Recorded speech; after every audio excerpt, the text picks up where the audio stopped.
In this discussion, we will address missing data and dealing with client resistance.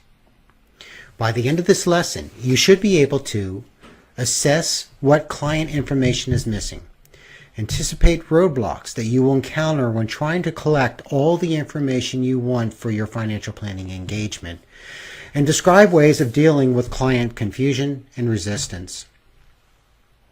In the last lesson, we took a look at the Practice Standard 200-2.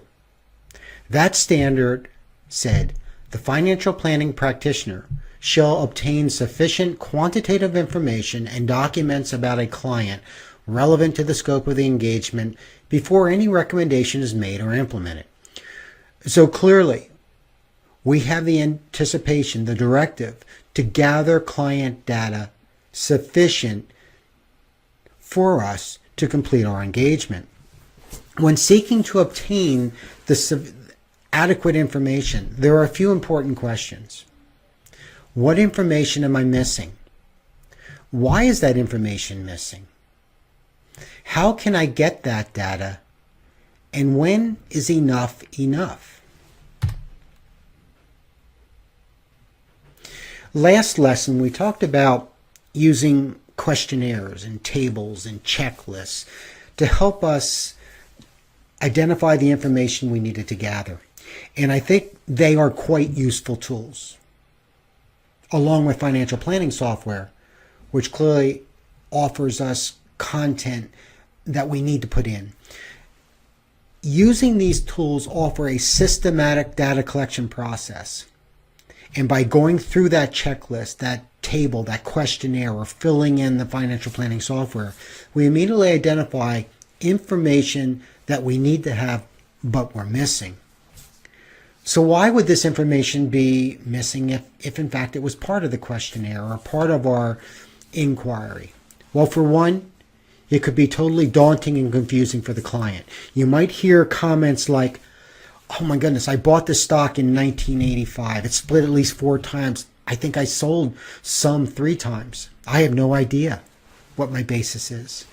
I made a loan to a brother-in-law. We don't have a written agreement. I don't know what that antique chair is worth.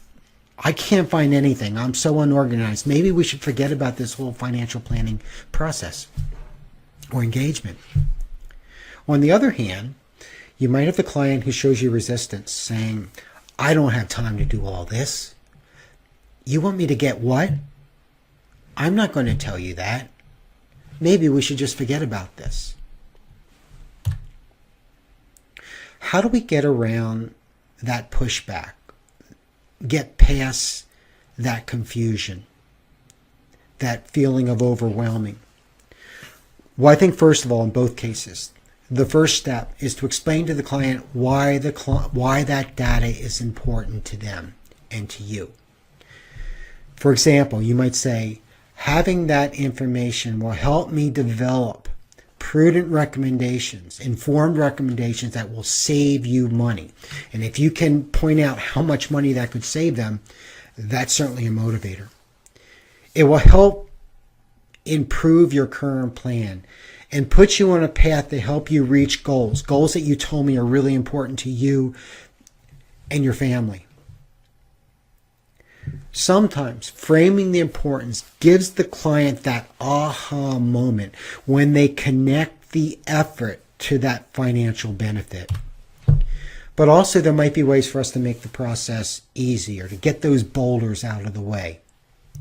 What might you do? Well, in making the process easier, you might offer an easy-to-use data organizer, an easy-to-understand and use questionnaire. You could offer assistance with the collection, follow up with phone calls to keep the conversation going, the momentum going. Clearly, if you're doing a comprehensive plan, that's a lot of work, a lot of data, and it's always easier, less inhibitive when we're able to break up a seemingly overwhelming task into manageable chunks. Congratulate the client for progress made and certainly respect some of their pace although you also would communicate how important, the relative importance of what the client wants done. And so it's that balance between the client's pace and the need for some urgency in some regard. So you want to balance that, but clearly congratulating the client for progress made. You could offer assistance, particularly when you have an office staff.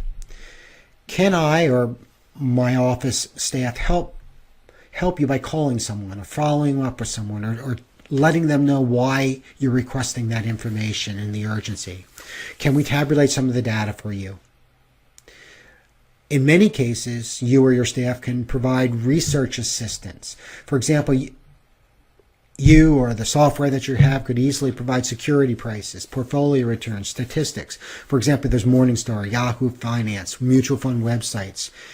If there's confusion about the purchase price of the home, you or your staff could be looking in county records or online providers such as Zillow. Cost of education, looking at the university websites, accessing the College Board's trends and college pricings for projecting forward what those future costs might be. And as far as the current market value of an automobile, Kelley Blue Book. And these are just some examples of the way you and your staff could maybe help that client get through a perceived roadblock by doing the research in-house. When working with clients, prospects, you're certainly going to encounter some resistance. And some of the ways we see resistance, or we should start to realize there's some resistance, a lack of attention on behalf of the client, reluctance or the lack of response. For that matter, failure to follow through in an action step. A lot of information there. If a client follows through in many of your action items but fails to even look at or move forward on a couple of them, that gives you a lot of feedback. It shows resistance. If a client changes the subject or interrupts. If there's disagreements and pessimistic outlooks to your discussions repetitively. An unwillingness to consider an alternative. Certainly questions that hint at concern. We need to be active listeners. We need to be engaged with our clients, and we need to recognize resistance so that we cannot avoid it, but rather embrace that, look at that, follow through, ask more questions, find out what is causing the resistance. Courtney Pullen, in a presentation, The Art of Connection, shared a story with a client, and he said something to the client and was sharing a recommendation, a story, and the client came back and said something completely off topic. And so Courtney again reiterated, followed up again with what he was saying, and the client then again came back and said that same statement. And this happened, I think he said 3 times. And finally he said to the client, there must be something that you really care about that I'm not adequately addressing. Could you share? And the client totally opened up. That allowed them to get past the resistance. And so responding to resistance, some of the things you need to be doing is listen more carefully. Like here, there must be something that I'm not hearing, something I don't understand. Can you tell me more? Check in more often. Our conversations, our meetings are collaboration, and we need to get that feedback. Use stories, metaphors, analogies to connect. Because over the centuries, we've communicated with stories. Keep reconnecting to the client's goals. They need to see themselves, their families. They need to feel how your recommendations will allow them to achieve their priorities. And emphasize why that information is needed. Why do you need this data? How's that going to help me help you? In some cases, the resistance comes down to trust. And we know that the number one ranked value set or whatever on that list of client planner, what the client values is trust. They need to know how much you care before they care how much you know. And so how do we start to build that trust? What are some of the issues that we've talked about in the courses over several terms? Well, empathetic, active listening. when you communicate in understandable terms, when you respond to the client's questions, when you keep your clients informed, that shows that you care.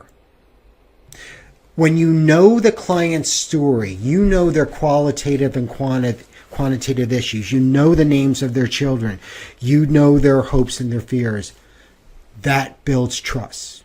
When you offer full transparency about yourself, what you're charging, how you're working, what's being involved, how you interact with other professionals, that builds trust.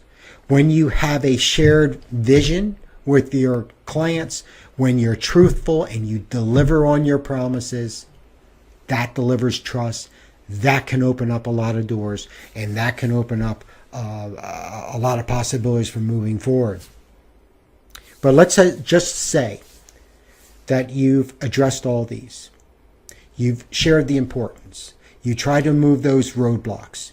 You've been trying to build trust, and yet you still aren't getting some of the important information. What do? Professor Jetone shared I thought, a really valuable insight when she said at some point in time, you may just have to turn to the client and say, how do we proceed with this incomplete data? By saying that, it pushes now hands off the ball to them. This prospect, this client, at that point in time, will either have to share the data or we may then have to disengage. And I think that takes us to the idea of when is enough data enough? You're going to have to decide that at some point. David Yeske, in a presentation to the CFP directors, CFP board registered directors of registered programs and for the CFP programs, shared with all of us in the audience. He said, financial planning is messy. That's because you're always dealing with missing data. You're dealing with changing circumstances. And I thought that was quite insightful. And he mentioned that more than once. And I think that completely aligns with the conclusion of this presentation. That is, at some point, you have to decide, do I have enough data to offer prudent recommendations? You know you're never going to have everything, but do I have those must items rather than some of the nice to haves? You have to come up with that decision because that's going to flow into the CFP board's directive in Standard 200-2 for how to proceed with incomplete data. And let me read this, and you also. The practitioner shall communicate to the clients a reliance on the completeness and accuracy of the information provided, and that incomplete or inaccurate information will impact conclusions and recommendations. If the practitioner is unable to obtain sufficient and relevant quantitative data and documents to form a basis for recommendations, in other words, you received enough. If you didn't, the practitioner shall either restrict the scope of the engagement to those matters for which sufficient and relative information is available or terminate the engagement. The practitioner shall communicate to the client any limitations on the scope of the engagement, as well as the fact that this information could affect the conclusions and recommendations. So at some point, when you say to that client, how do you want us to proceed with incomplete data?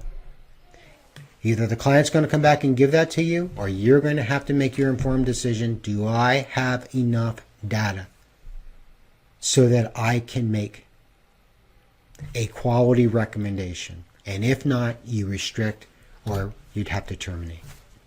Identifying missing data and dealing with client resistance, they are a really important job tasks for you. In this lesson, you learned about identifying missing data and dealing with client confusion and resistance.